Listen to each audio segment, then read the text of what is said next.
बिस्मिल्लाहिर्रहमानिर्रहीम अस्सलामु अलैकुम वरहमतुल्लाहि वबरकातुहू। मेरा नाम है डॉक्टर शुएब जवेद। एक नए सेशन के साथ आपकी खिदमत में हाज़िर है। आज का जो हमारा सेशन है वो भी लम्फी स्किन डिजीज़ के हवाले से है। लम्फी स्किन पे काम करते हुए काफ़ी अर्सा हो गया है। अब तकरीबन कोई 8 से 10 केस जो हैं वो रोज़ाना देख रहे हैं। तो अब जो जानवरों में अलामात आ रही हैं इनके बारे में डिस्कस कर लेते हैं। और कुछ जानवरों में हल्का अटैक आ रहा है लम्फी स्किन का, और कुछ जानवर जो लम्फी स्किन है वो सीरियस जानवरों में आ रहा है, शदीद हमला हो रहा है। आजकल जानवरों में नए मसाइल भी देखने में आ रहे हैं। इसके अलावा हमने आपको जानवरों को देने के लिए कुछ देसी नुस्खा जात बताए थे, जिनमें से 2 जो थे वो ओरली जानवरों को मुंह के रास्ते से देने थे। और उनमें से जो एक नुस्खा था उनमें से एक जो नुस्खा था वो हमने जानवरों के जो ज़ख्म है उनके ऊपर लगाना था। और ज़ख्मों पे लगाने के लिए और खिलाने के लिए भी ये दोनों थे। इस वक्त जो मसला बना हुआ है, जिस्म के ऊपर दाने निकलते हैं, और वो आप सबको पता है, ठीक है जी। और एक बात याद रखें, जिनके पास जानवर बहुत कम है वो अपने जानवरों को जो टेम्परेचर है उसका ख़ास ख्याल रखें, क्योंकि जानवर को 1 से 2 दिन पहले जो है वो जानवर को टेम्परेचर होता है। 1-2 दिन के बाद जानवर के जिस्म पर तब फड़ बनना शुरू हो जाते हैं जानवर के जिस्म। कुछ जानवरों में ऐसे भी होंगे जिनको टेम्परेचर नहीं होगा और जानवर को जो है वो तब फड़ बनना जानवर को शुरू हो जाएंगे। इसके अलावा उसको आप सिंगल जो है वो एबल का इंजेक्शन जानवर को दें और आपका जानवर ठीक। कुछ ऐसे केस भी होंगे जिनमें आप जानवर के जिस्म पर जानवर को टेम्परेचर नहीं होगा और आपके जानवर के जिस्म पर दाने निकलने शुरू हो जाएं। कुछ लोग मुझे बता रहे हैं कि जानवर की टांगें जो हैं वो सूज रही हैं, जानवर की टांगों पे बहुत ज़्यादा जो है दाने वो निकल आते हैं, जानवर की टांगें सूज जाती हैं। अब इसके साथ साथ टेम्परेचर जो है उतरने का नाम नहीं लेता।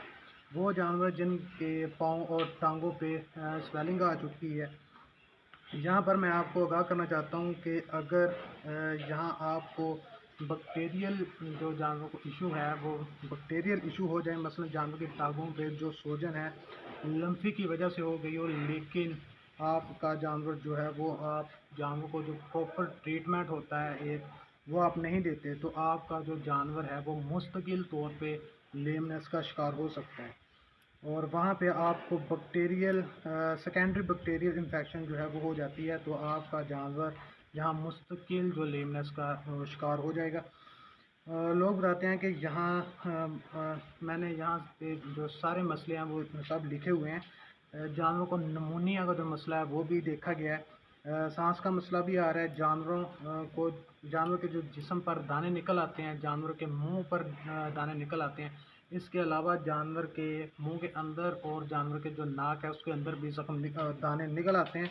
जब वो फटते हैं तब जानवर को जो सांस लेने में दिक्कत पेश आती है, दुश्वारी आती है, तो जो मालिक हज़रात हैं वो परेशान हो जाते हैं। अगर अब जानवर को सांस लेने में दुश्वारी होती है तो आप यहाँ पर जो ट्राइबरसन का इंजेक्शन है वो उसको लगाएं, उसका जो रिस्पॉन्स है वो आपको अच्छा मिलेगा। इसके अलावा और बहुत सारे इंजेक्शन हैं, आप उनका इस्तेमाल कर सकते हैं। इसके अलावा आप फ्लो शॉट जो इंजेक्शन है उसका इस्तेमाल कर सकते हैं, नेफ्लोर का इस्तेमाल कर सकते हैं। मगर यहाँ पे जो सांस का मसला आ रहा है जानवर को, वहाँ पे आप ट्राइबरसन का इंजेक्शन का इस्तेमाल करें, वहाँ पे आपको उससे अच्छा रिस्पॉन्स मिलेगा। अगर तो जो सांस लेने में कोई दुश्वारी नहीं आ रही तो आप जानवर को अमोक्सिसिलिन का इंजेक्शन लगा दें, पेनिसिलिन का इंजेक्शन लगा दें।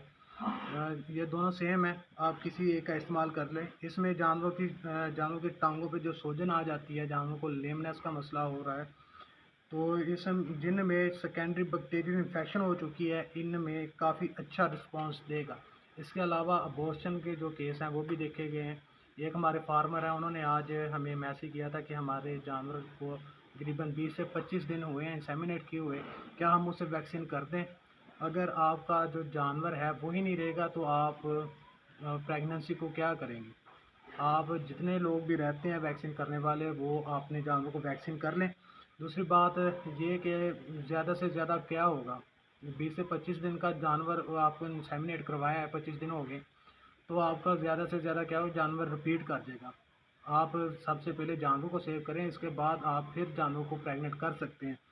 एक और चीज़ जो मैं आपके साथ शेयर करना चाहता हूँ वो केस जिनमें हल्के फुल्के जो दाने बनकर ख़त्म हो जाते हैं और कुछ नए निकल आते हैं, इनको डिटोल से अच्छी तरह साफ़ कर लें और जो दाने फट रहे हैं उनके ऊपर जो आप आयोडीन का इस्तेमाल करें। जब आपके जानवर का जो टेम्परेचर उतर जाएगा तो आपको साफ फ़र्क जो है वो नज़र आएगा। लेकिन सम टाइम वो जानवर जो बहुत ज़्यादा दानों से भरे पड़े हैं, इनमें जो लिटरेचर है वो कह रहा है कि ये 2 से 6 माह के अंदर अंदर बिल्कुल ख़त्म हो जाएंगे। और कुछ जो बहुत ही बिगड़े हुए केस हैं उनमें जो है वो तकरीबन 2 साल का अरसा लग सकता है उन दानों को ख़त्म होने। एक और भी मसला आ रहा है, जानवर कई कई दिन तक बैठ नहीं रहे। जिन जानवरों की जो टांगें उन पर अडीमा हो जाता है, जानवर की सूजन की वजह से जानवर तकलीफ़ के बायस जानवर खड़े रहते हैं। तो इस किस्म के जानवरों को आप पेन किलर का जो इस्तेमाल है वो लाजमी करवाएं।